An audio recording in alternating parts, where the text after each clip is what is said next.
You want to bring us on or? All right. Yeah, I will.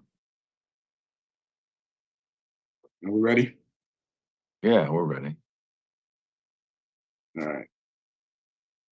Welcome to In the Dog Pound, Eric Metcalf birthday edition, featuring, featuring myself, Eric Metcalf, Frank Stans. We're missing Leroy Horde and Mike Tomzak right now, but you're in the Dog Pound, Well, unfiltered. And Frank's laughing at me.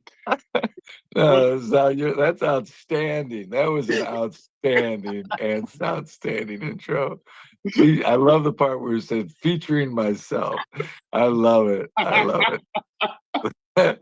that was classic. Now, when is your birthday? Eric Metcalf birthday is this right? When is your birthday? Is it today? today. Damn. All right. Happy birthday. Thank you very much. I see. So I tweeted today, and I don't know if many people got it. So in my tweet, I tweeted appreciative on 123 FOR 56 because I'm 56. I don't know if people got that. Oh, gotcha. Yeah. On 1234 FOR 56. I'm a creative guy. Yeah, man, you did some thinking on that. No, I didn't. It just came to me. Oh, I see. Yeah, I mean, for genius, it's just when people, it just comes to geniuses like that. Mm-hmm. I hear you, brother. So, what was the biggest surprise for you this past weekend? It's funny. I was in a cigar lounge here in Seattle yesterday, and someone asked me that, and I was thinking about it. I was going through all the games, and I thought to myself, Tampa was closer than I thought they would be. That was my big surprise, that they were actually in that game. At halftime, I thought they might win this game. Right? But because I figured Baltimore would give the Texans some business. We knew, I pretty much knew that, or felt like Green Bay would put up a fight with Frisco, but they would end up winning, even though they gave it away. They could have won that game. They gave it away. And then I just never, ever, ever count number 15 in Kansas City out. I just can't do it until this weekend. But let's get to that. But first, let's talk about what surprised you most about the Tampa Bay Buccaneers and Baker Mayfield. Well, I don't know if I wasn't surprised about their play. I actually just thought that Detroit would boat race them. I thought the environment, they would come out there fired up, they would make a bunch of plays, it would go bad for Tampa and get ugly. But they let them stay in the game, and you know how that goes. You let a team stay in the game, right? Anything can happen. Anything can happen. And what they were 10-10 at half, with Tampa receiving the ball after half, right? And so that thing could have gone bad in Detroit. And next thing you know, they had Eminem making a rap song about it.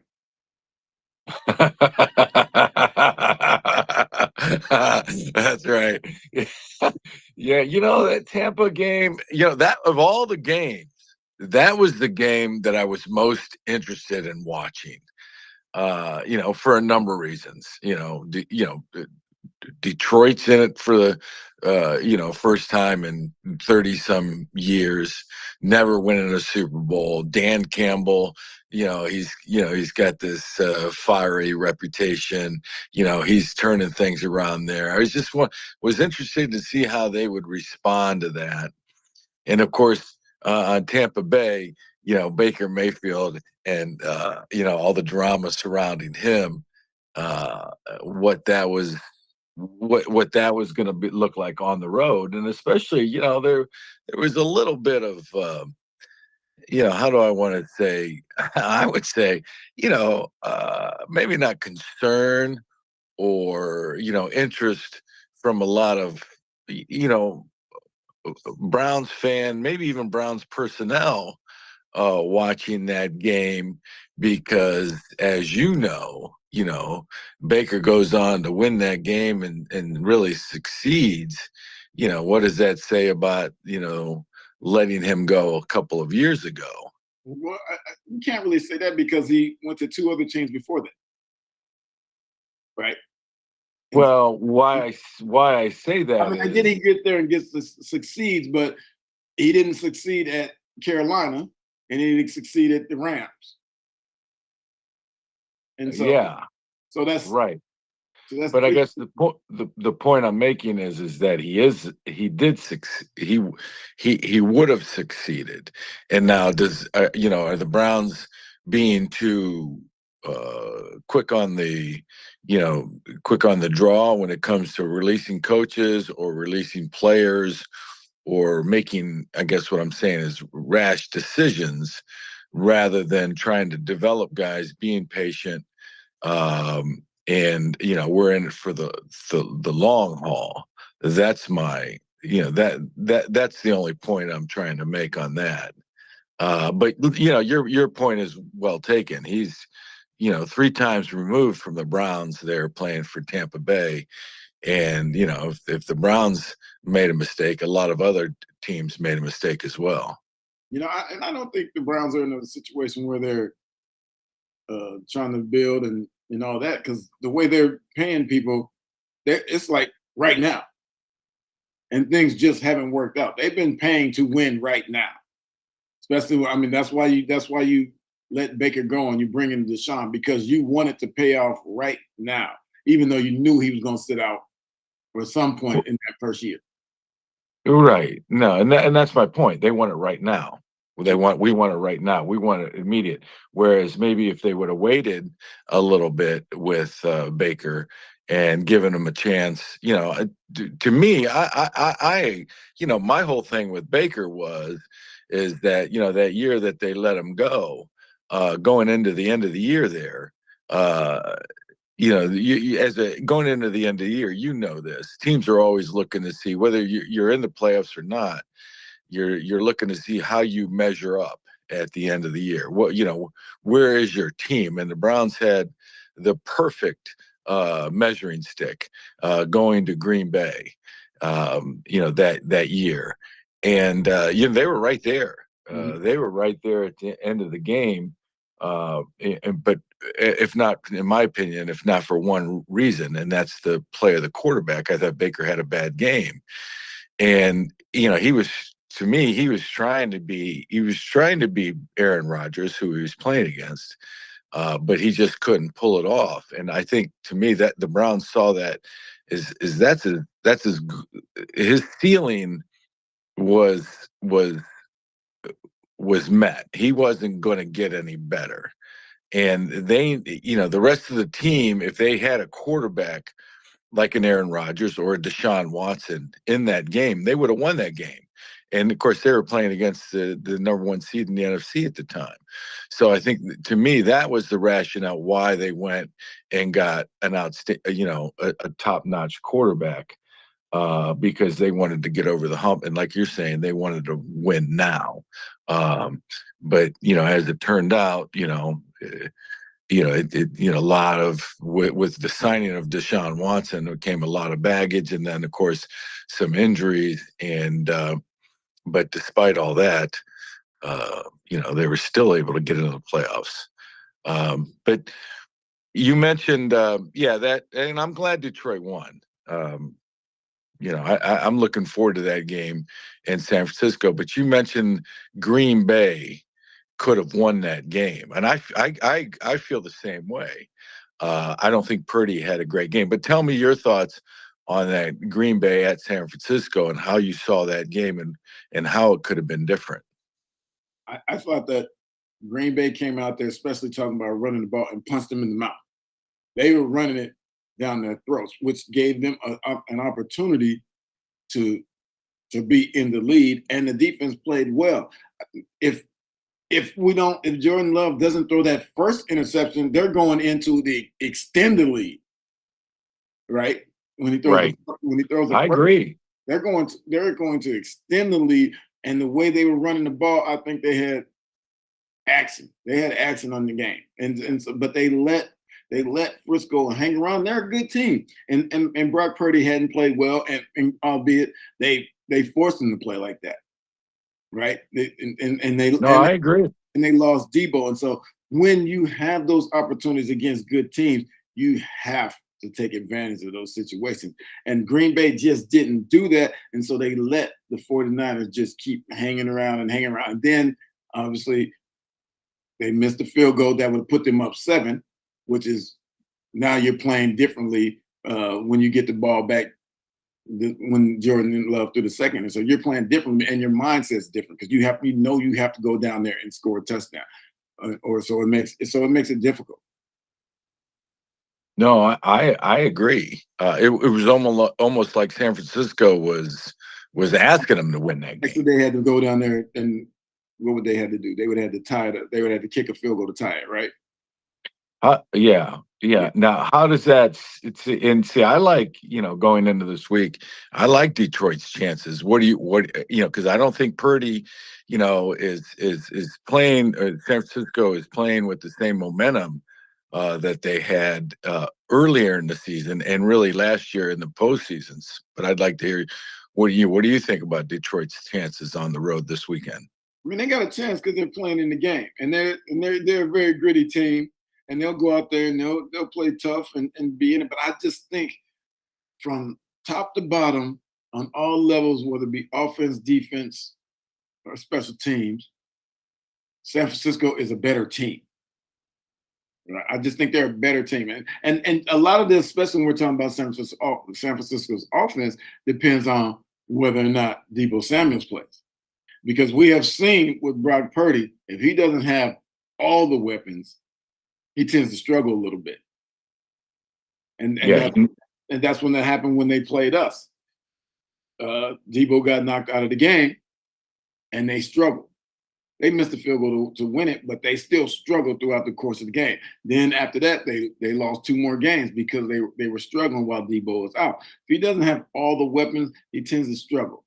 And I think it makes it harder on Kyle Shanahan as a play caller because you're missing one of your dudes, right? Who people have to scheme for defensively.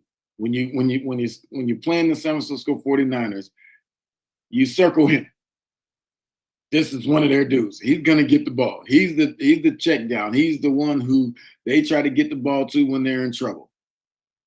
And so I think that kind of messes them all up. And so, Detroit, they'll play hard, but I think Frisco beats them. Frisco better stop the run. They better stop the run though, because they didn't do a very good job of it against Green Bay. yeah. No, I agree. And with what you're saying, Purdy needs that supporting cast because if he doesn't get the supporting cast, I don't know if he can do it. If he can make things happen.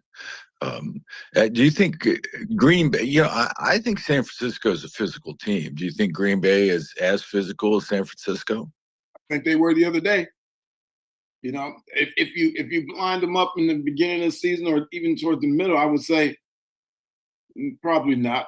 San Francisco probably one of the more physical teams in the league, but people forget that Aaron Jones didn't play in the beginning of the year. He was hurt a lot, and so that team looked different once he came back. They started running the ball more with him, and so that the team changed, and so offensively they got more physical in the run game, and everybody talked about you can't run on Frisco. Well, they sure in the hell did a lot. Hmm. Right, And so right. it's one of those situations where Detroit they can run the ball. They have guys. They got David Montgomery. They got Jameer Gibbs. They're missing their guard now though because he or is it guard or tackle that they'll be missing. So they or center. Somebody's missing. I think that'll be playing that. And I think the guard is the guy who hurt his knee and his ankle. But I think he's going to still play. So is he full speed or not? And so when you have somebody wounded like that, what happens? Well, you mentioned Samuels. What are the chances? You're close to the things out there on the West Coast. What are they saying? What is he close to? Is he questionable, probable, As of today, they doubtful? said it's 50-50. They were still doing MRIs, I think. We're going to do MRI, more MRIs, but they said it was 50-50 as of earlier today. I think that's what they said. I mean, I mean, even if he's not going to play, are you just going to flat out tell them right now you're not going to? No, right. You're going to hide that. You're Yeah, gonna hide it as long as you can, sure. right? Right. Makes sense. Yeah. And so, it should be a good game. It should be a good Yeah. game. The one thing I hope doesn't happen, I hope it doesn't rain. I hope the weather's fine. You know what I'm saying? Because I don't like football in ugly weather, especially when we're talking about. Well, look here, Spoken like a true skilled position look here. player. Right. Especially when Yeah. we're talking about going to the Super Bowl, right? Because Uh-huh. that kind of dictates the game, and we don't want that to happen. Right. Now, see, brother, I'm the total opposite. I love those sloppy games, played in sloppy conditions, played in, Kansas City. I was so disappointed that in that Kansas City game they played Miami at home that I heard they talked about the field, and the field was heated. And I thought, oh, that's a bunch of bullshit. Heated field. I mean, my God.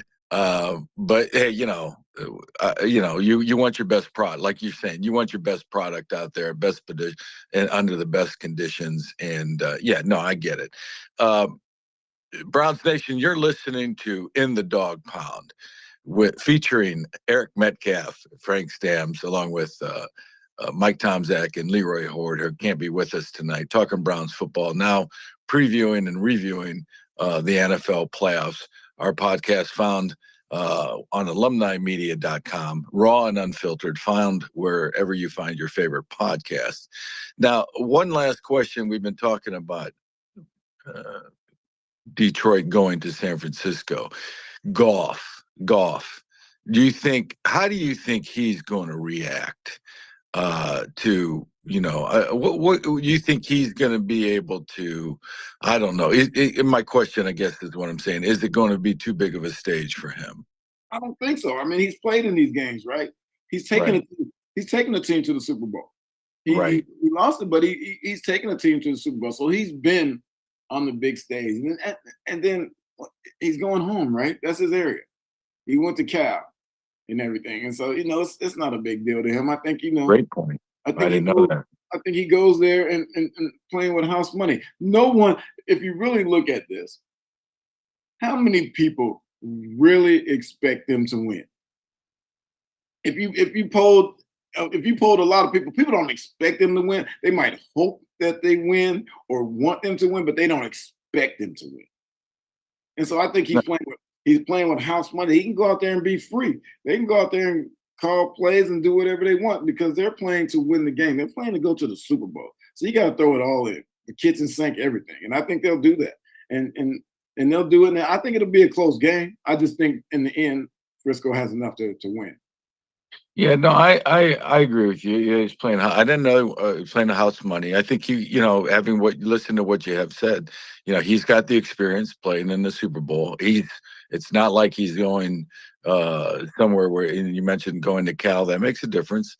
He's going back to the Bay Area, and he knows that area. Hell, he probably grew up a San Francisco fan. So yeah, interesting.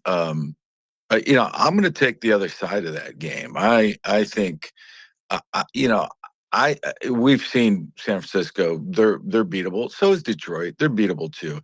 I just think, um, I just think Goff, is going to have a little bit of a better game than Purdy.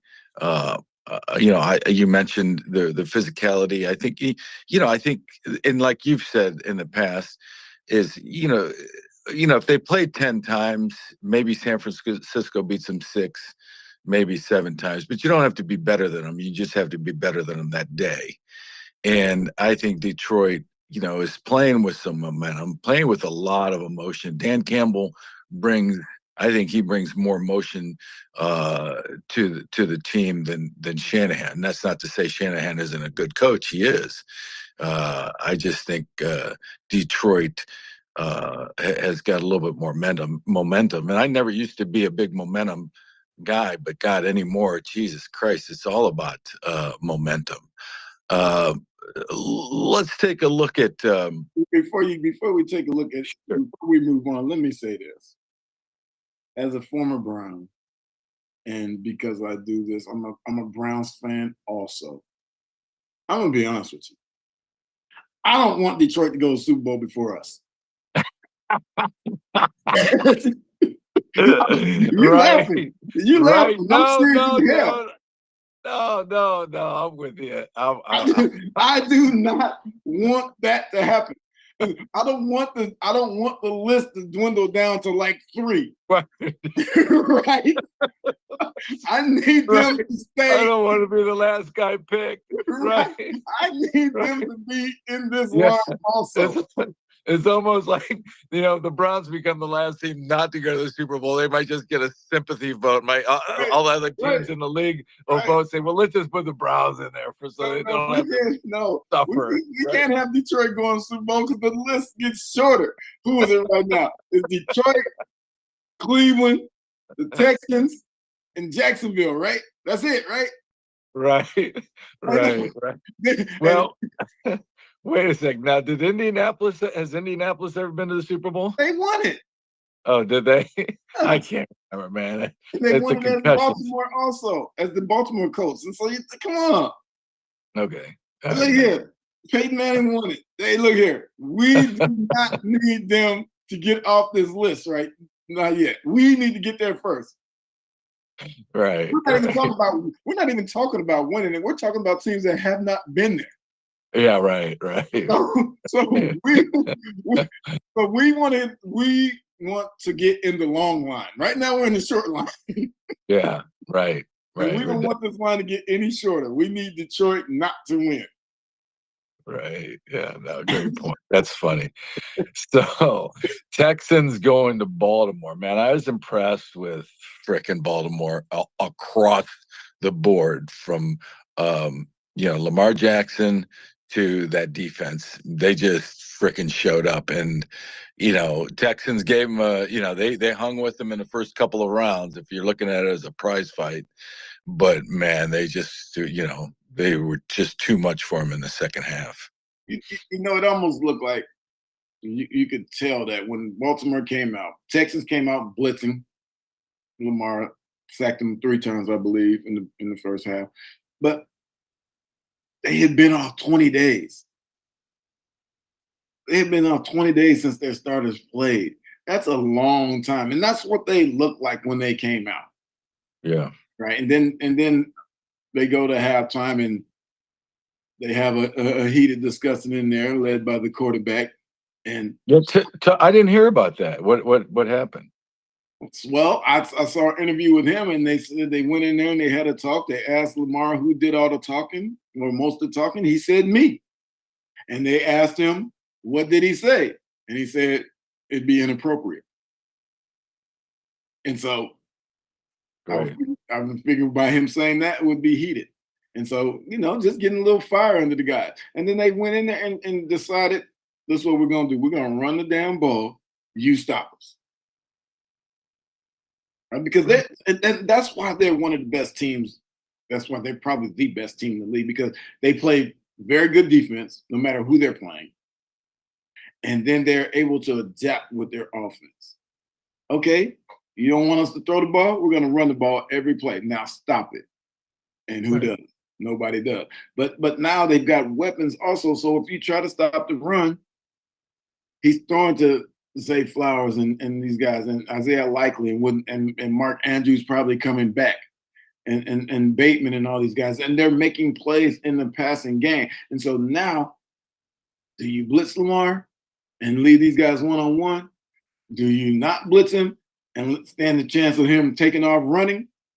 It's like pick your poison. And that's what they have on teams right now, because when he gets in the open field, he's untouchable. He's dynamic. And so, I mean, it's a bad situation. I mean, people wouldn't want to hear this, but I actually want them to win. Yeah. No, listen, I'm with you. I'm rooting for the neighbor. I'm not going to root for the the people down the street. I'm going to root for the people that live next to me, and that's a division. I know it's a division rival, and there's a lot of Browns fans that feel the same way you do. I was talking to a guy. He says yesterday. I was talking to him. I said, who'd you like to see, in the Super Bowl or win between Baltimore and Kansas City? And I told him I was just tired of the Mahomes and the Kelsey theater going on with Taylor Swift, and I'd like to see Baltimore. He says, well, he goes, I'm tired of that too, but I can't. He goes, I can't stand Baltimore. But getting back to that, looking at that game, but I couldn't agree with you more. They are so sound. I was defensively watching that team. They opened up the game, and I wanted to see how they reacted to what Houston was going to do. And there was some of the first three plays. I don't know if it was the opening three plays, but the first play they competed right at the catch. They knocked the ball away, so they're competing. The other one that I think it might have been a flat pass, and everybody broke up on it. And there was really no place for the receiver to go. I think it was an underneath route, and it could have been the same with the quarterback run. I mean, when he decided to take off, they were right there. I mean, he got 6 or 7 yards, but he didn't get the first down. And that defense is so sound and so physical. And Harbaugh is doing a great job at the helm. He his guys are playing for him, and they are sound. And to me, I think that carries the day. When they play against Kansas City. I love Baltimore at home, but like you said, how do you root against what is it? What's his number? Number 15? See, how do you? It's not about even rooting it. How do you? Oh yeah, no, I didn't. That was a bad choice of words. You can't ever count them out. How do you ever count them out? Right. You can't ever count them out. But if I'm for me, it's not about even Baltimore winning. I'm a Lamar Jackson fan. Because why are you a Lamar Jackson fan? Because he's a special talent who no one said he could play quarterback in this NFL, and he's been able to win. I'm just going to say it, 2 MVPs because he's going to get the second one, right? And so he's been able to do things when everyone doubted him and asked him to play receiver when he was coming out, and he stuck with who he was and just came out there. Ozzie and those guys draft him. They build a team around him, and he's been winning ever since. I mean, he's been injured and things haven't worked out in the playoffs and all that. But for the most part, he has like a third highest winning percentage over the first however many years he's played, something like that. And so this guy has been playing good football, and so I want to see him excel because you can tell he's a football player that just wants to go out there and be great. And when I look at him, I think of myself, right? And I think it's funny you say that because when I was watching him interview, you kind of look like him. You and Lamar kind of look like each other. You saying all black people look alike? Yeah, that'll way to go right there. That'll way, brother. So I can't look like another white guy without all white guys looking alike. Yeah, you look like Mickey Rourke. No, brother. No, I'm with you. I'm watching him. I'm watching him. I'm watching him. I'm watching him in the interview, and I'm like, damn, does that look like Eric? And you guys kind of sound like each other too. Where's my birdie? Where's my birdie? But so you're saying, and I hear what you're saying, but it's his time. It's his time. It's his time, and it's got to be. And he's been judged differently than everyone else. Since he's been in the league, he's been judged differently. He can't win because he's not passing the ball well. He's not doing this. We don't ever mention that his team wasn't really that good offensively. They were good defensively, but offensively they didn't have any stars like they do now. Got playmakers. Now they have playmakers, and we see the difference.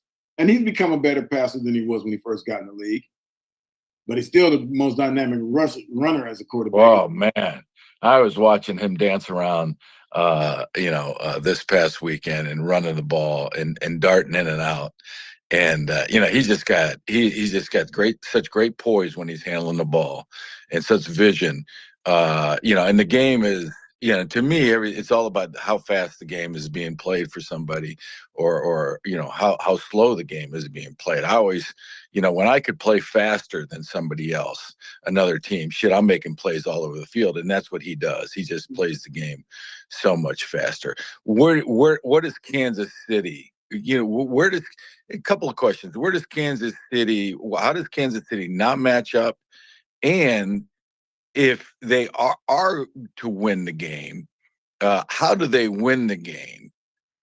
I think it's one of those situations where it's pretty much the same for both teams. I think it's the quarterback in the end extending the plays, whether it be running the ball or scrambling around and then throwing the ball, because they both do it. They just do it differently. Patrick does it more so to throw the ball, give by time so he can throw the ball downfield and make plays. Lamar scrambles around. He wants to throw the ball, but he takes off because he knows he can get there, right? And so I think it's a turnover game. I think it's a turnover game. Whoever wins the turnover battle, which sounds cliche, but it's the truth. Whoever wins the turnover battle, and I think in order for Kansas City to win this game, that defense is really going to have to step up. You can't let them Baltimore run the ball down the field like Buffalo started out doing. Right. Buffalo was gashing them, and there was nothing they can do about it. Now you let Baltimore start out doing that, and it's going to get ugly because you got these running backs coming in, gashing you, and then you also have to worry about the quarterback. Kansas City had to worry about Josh Allen running as well, but it's not the same. And I think that's the difference. Can they manage that run attack that the Baltimore Ravens have? And that's the difficult part right there. Because if you let them get that going, it's going to be a long day. But once again, you always got number 15, so it gives you a shot. Yeah. No, you're right. I mean, if they can't stop the run, they can't get the, I mean, that sounds cliche. If they can't get to Lamar or any quarterback, it's going to be a problem. Saban, when you were saying, was scrambling outside the pocket with Mahomes, and same thing with Lamar. Saban, I remember he'd always say, listen, you can't break contain, you can't let the quarterback. And I'm polishing it up for the listeners, because God damn it, he says, when the quarterback breaks contain, there are no defenses for when the quarterback breaks contain, because really all bets are off. I mean, it is just the hardest damn thing in the world if the quarterback breaks contain, because now those guys they're covering for 5 or 6 longer than 5 seconds, and plus, when that quarterback's attacking the line of scrimmage, I mean, what do? You leave your guy and then go play the quarterback, and as soon as you do that, shit, you're vulnerable. Hey, did you ever say, Coach, that son of a bitch is fast as hell? What do you want me to do? I think he got tired of me saying that. We were on the road. You probably remember the game. We were playing on the road at Philadelphia. Randall Cunningham was the quarterback. Brother, I had him dead. He was running a bootleg, and I was the backside linebacker, and I came on a blitz. And if I would have just, I go with the fake, and he runs around me, and whatever, he does his thing. But if I stay on his upfield shoulder, I just fricking drill him. I mean, I make the big sack. But those quarterbacks, those guys get paid too, and shit. I remember Saban just furious about that. Belichick was furious about that as well. Kansas City, Buffalo. That game, were you mentioned you can't count Mahomes out. I had Kansas City winning. Did you? Yes. Why? I've just told you. Number 15. I had him winning. I figured he would make more plays. And the game, and while it was close and they missed the field goal, it could have got uglier. It could have been much uglier. 2 fumbles. Yeah, right. The game, right? Kansas City fumbles at the goal line, and they don't get the fumble that Josh Allen fumbled Right. because the guy Right. slapped it out the hand because they tried to pick it up.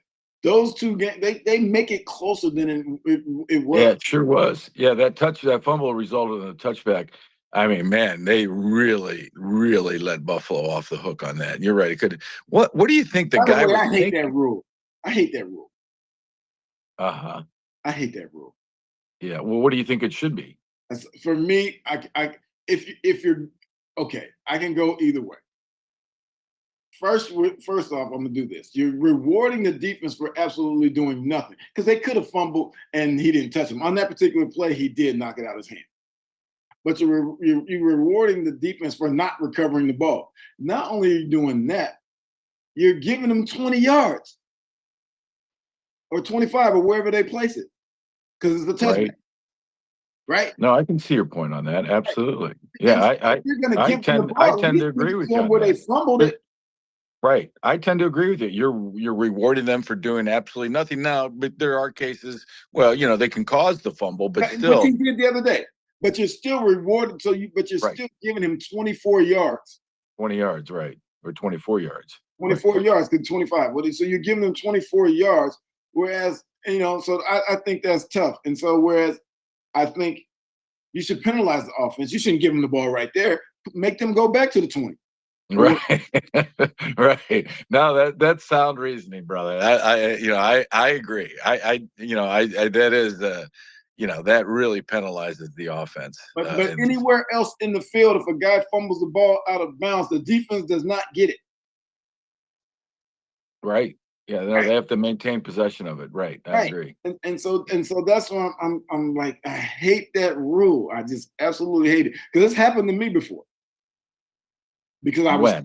I was sticking What it. when did that happen to you? We were I can't remember what year, maybe it was in 92. We were playing in Washington against the then Redskins. And I stuck the ball out and got smacked out of the end zone. Uh-huh. I think maybe that's I think they why made you it hate up the on rule. that day. They made that rule up on that day. Hey, what was you talking about earlier? Talking about mushrooms and it's psychotic or a psychedelic effect or psychoactive effect. Do you think? Do you think the Buffalo head coach was doing mushrooms when he decided to go go the fake punt on his own 30-yard line? What the f was he thinking? Wait. So they only had 10 people on the field, right? I think Kansas City, they were Right. That's what they were saying. they had 10 people, but still, that's a hell of a spot when you're talking about once again number 15. You're just gonna give Right. him the ball right there. Right. I mean, right. It only It takes one actually guy to worked make the out play. because that's when the fumble took place. Right after that. Exactly. But I mean, yeah, to me, the risk, I mean, and it wasn't 4th and 1. It wasn't 4th and 2. It was like 4th and 4, 4th and 5, wasn't it? And you run it with a DB Right. who's only Yeah. played a couple games this year. And I'm glad he's playing. I'm glad he's able to play now because of everything that's happened to him. But you run it with a DB who's only played a few games this year. Yeah. I just thought that was a total, uh, you know, lack of brain dead love, lack of, I don't know, it just unreal. I just couldn't get over that. It seemed to kind of take some of the air out of Buffalo as well. You mentioned Kansas City, can't count them out. You know, hey, listen, Kansas City won the game. At the end of the day, they won the game. They did the things they had to win the game. Mahomes, he does it probably better, or equally or really better than I think Josh Allen. I think Josh Allen's a great quarterback, but an argument can be made, and it was only for the tie at the end of the game. But an argument can be made. Buffalo really lost that game, but I don't know. Okay, here's the thing. You know what? When we look at this new football and how everybody likes to spread everybody out and throw the ball a million times all over the field, and all the receivers catching over 100 balls. If you look at these games, when it's all said and done, teams that have moved on ran the damn ball. Everybody ran the ball. Right. Baltimore ran the shit out of the ball. Right. In the end, Frisco ran the ball. Even Detroit. against Frisco, Green Bay ran the ball. They gave him a chance to be in that game. Detroit ran the ball. Buffalo ran the ball, lost. But Kansas City ran the ball. When they were still in these games, they were running the ball. That's playoff football. And we like the excitement and all, but if you can't run the football, you can't win.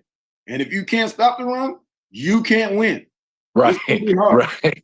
No, it's pretty simple, isn't it? Right. You know, it's. I'm saying it's the exception. I mean, there has been some exceptions where teams that just air it out that have gone and won it. But no, the rule is you got to be able to run the ball, right?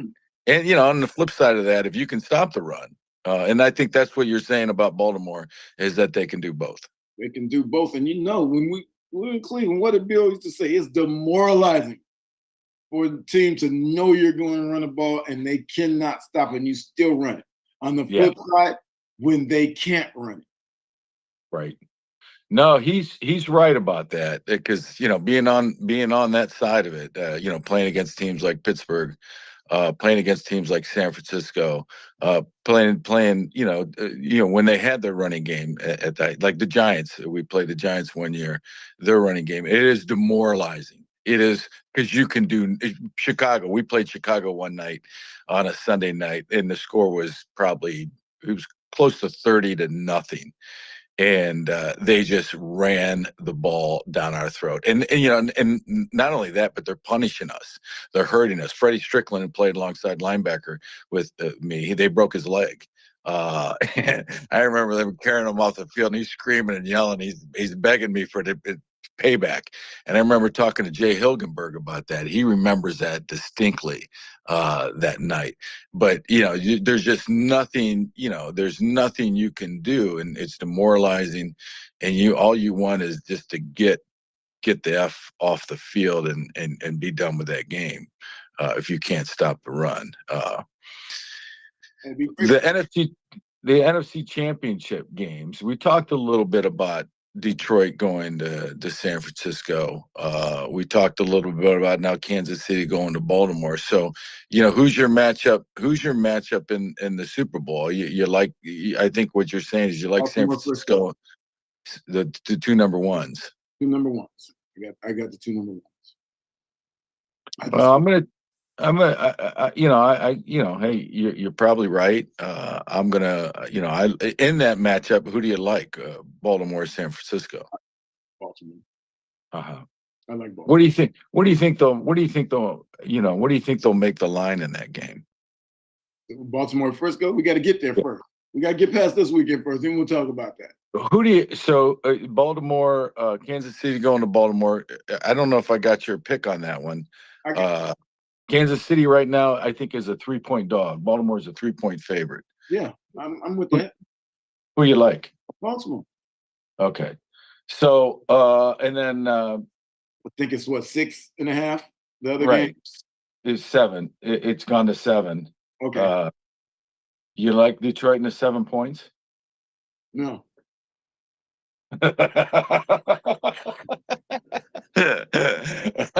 Yeah. Okay. You got both favorites coming out. Yeah. Yeah. I see. I you know, and you know, I like Detroit. I don't know why. Maybe it's you know, they're the sentimental favorite, like you said. But I do like Detroit winning on the road. We can't have that shit. Yeah, right, right. Yeah, Browns fans, you're listening to In the Dog Pound with your host Eric Metcalf, Frank Stams, along with Leroy Horde and Mike Toms that can't be with us tonight, talking Browns football, previewing and reviewing the playoffs. You know, we haven't talked about what? These coaches getting let go. Well, let's talk about them. We got 10 minutes. I'm baffled. I mean, I could see Van Pelt leaving because when you're OC, you want to call plays. You want it to lead you to another job, right? And possibly a head coaching job. Did Van Pelt leave or was he fired? Whatever you want to call it. Okay. whatever you want to call it. He's not calling plays, so what difference does it make? I mean, you know what I'm saying? And so I can see if he was fired, I could see them letting him go and trying to bring somebody in who can help them with a game plan that looks to fit Deshaun Watson or DTR Moore, right?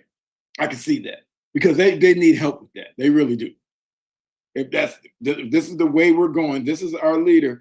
You have to tailor to fit him and be able to call plays where he can go out there and make plays and be comfortable out there playing. So I can see the Van Pelt thing. Now, Stone Mitchell, I don't understand this unless there's some philosophical differences. I don't understand why, because Nick Chubb has been one of the best running backs in the league since he's been there. Kareem has played well when he was there. Jerome Ford played well while he was there. So these running backs have played well, considering, especially this year, how decimated the line has been.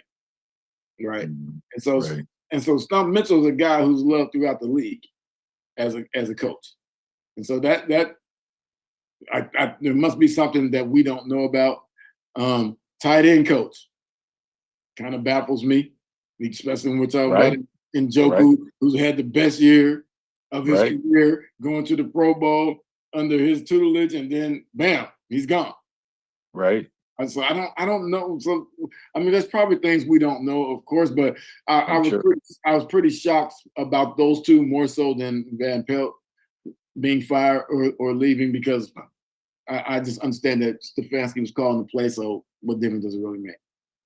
Yeah, I was kind of shocked about that too. That took me by surprise. That those firings or they quit or whatever. Do you think it's Do you think that came from upstairs? Those let's just say moves or those. Yeah, because and this as well, if not better than me. I mean, there's always those moves that are made before they go after the head coach. Do you think that's the case? I don't think it's a case of going after the head coach, because he's in the running for coach of the year, right? And so I don't think that's the case. I think it's a situation where they feel something has to get better, right? And I mean, because like I said, we don't know what's going on. But if it's me, my thought process would be like I said before, we have to tailor this to Deshaun Watson. If we paid him all this money, if he's going to be our guy, we have to make this offense work for him. We can't say we're going to just drop back and throw it all over the place like we did with Flacco, because he's not that type of player. That's what Flacco does. We got to use his skill set. We need to bring somebody in to use his skill set to make us a better team, because that's how it's going to be. He's going to be there, right? And so I think it's more towards preparing for him. And so in doing so, whoever they bring in, Stefanski's probably going to have to learn some things too, also, right? Because does he fall into the same mode of calling plays that he always called or similar, or do we go to what works for Deshaun Watson? But you still got to bring in some more. I think we need some more firepower for him. I want to talk about this before we wrap up. We've got about 7 or 8 minutes to go. But I want to talk about Deshaun Watson, because I heard something today on the radio that was interesting. But along the coaching changes, and here's what's concerning to me, and I think the guy is an outstanding coach, and I'm sorry his name escapes me right now, but the offensive line coach. And with that in mind, does he leave? Right. And go with his son? How does he not? Right. How do you not pass up the opportunity? His son gets the head coaching job at where was it? Tennessee. Where? Tennessee, right? Oh, at Tennessee. That's right. Yeah, his son gets the head coaching job at Tennessee. How do you not go and coach with your son? How do you not do it? Right. And I think I think he's an outstanding offensive line coach. And if the Browns lose him, those are some big shoes that they have to fill, and I don't know if they'll. I mean, I don't know. Now you're looking at a real wholesale change, a lot of chemistry being gone, and a lot of expertise being gone on the offensive side. And if I'm Bill Callahan, I don't think there's a number that they can pay me that makes me stay. Right. Because I want my son to be successful. Right. Right. Right. I'm one of, and we all know he's one of the best offensive line coaches in this league that we have today. And so if my son says, Dad, I need you, I'm out. Right. Right. I had fun, guys. I'm out. Right. I'm out. Right. Right. No, man. That's the first thing dad, we're not talking about coaching, but my job as a dad is to help my son be successful. Yeah. No, right. That blood's thicker than water all day long. Hey, deuces. I'm out. Hey, you ain't have to send my shit. you ain't have to send it. I'm out.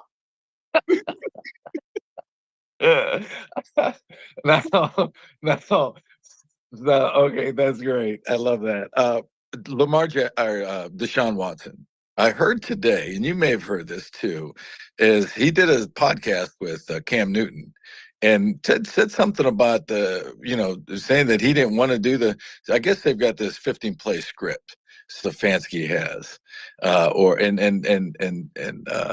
Deshaun said, I'm not doing the 15-play script. I'm throwing it out there. Did you hear anything about that? I didn't hear anything about that. Yeah. Yeah. Well, there was some pushback from Deshaun towards Coach Stefanski, and all we hear is a lot of kumbaya and everybody loves each other. It was just kind of interesting. They were talking about it. We'll have to get that down for next week's show.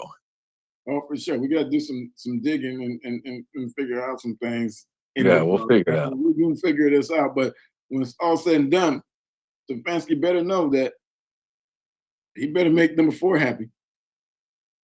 You pay him all that money guaranteed, who's going to be there? Right. that should probably be your best friend. Raw. You Browns Nation, you heard it from Eric Metcalf, raw and unfiltered. That is a great way to wrap up a show. Eric, you were fantastic. So Browns Nation, thanks for listening to this episode of In the Dog Pound with your hosts Eric Metcalf and Frank Stams, along with Leroy Horde and Mike Tomzak on alumnimedia.com, found wherever you find your favorite podcast. Until we see you next week, take care. Eric's got Baltimore, and he's got the 2 number 1s. He's got San Francisco. I like Baltimore. I like Detroit as well. What give us the last word, Eric? Enjoy your day on Eric Metcalf episode. Oh, happy birthday, brother. All right, over and out. Peace.